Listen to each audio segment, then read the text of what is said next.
नमस्कार मंडळी. तर आपण आज बघणार आहे शेंगदाण्याची चक्की, जी उपवासासाठी खाल्ली जाते. आणि काल शिवरात्र होती ना, तर शिवरात्रीसाठी मी बनवली होती. तर आपल्याला पाहिजे तेवढे शेंगदाणे घ्यायचे, ते चांगले भाजून घ्यायचे. ते भाजतच होते तोपर्यंत म्हटलं जरा गूळ किसून घ्यावा. मग चांगला किसून घेतला, पण तो किसतच नव्हता. मग तो सांचेने फोडल्यानंतर तो कुठं बारीक झाला. त्यानंतर मग ते शेंगदाणे भाजलेले होते, मग ते बाजूला काढून घेतले आणि त्या कढईतच अर्धा ग्लास पाणी टाकलं आणि गूळ टाकला. गूळ म्हणजे जास्त नाही टाकायचा, मापाचाच टाकायचा. त्यानंतर ते थोडंसं गरम झालं, मग त्यात गावरान तूप टाकलं. ते गावरान तूप चांगलं हलवू घेतलं आणि पाक असा होऊन द्यायचा ना, तर थोडीशी तार सुटली पाहिजे. जसं आपण गुलाबजामुनला वापरतो ना पाक, तसंच पाक होऊन द्यायचा.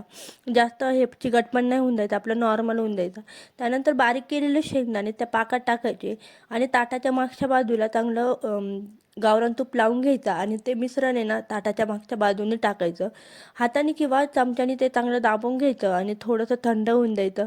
थंड होऊन दिलं की त्याचे ना असे काप बनवायचे आणि त्यानंतर ते इतके सुंदर खायला लागताना तर विचारायचंच नाही. एकदा नक्की करून बघा.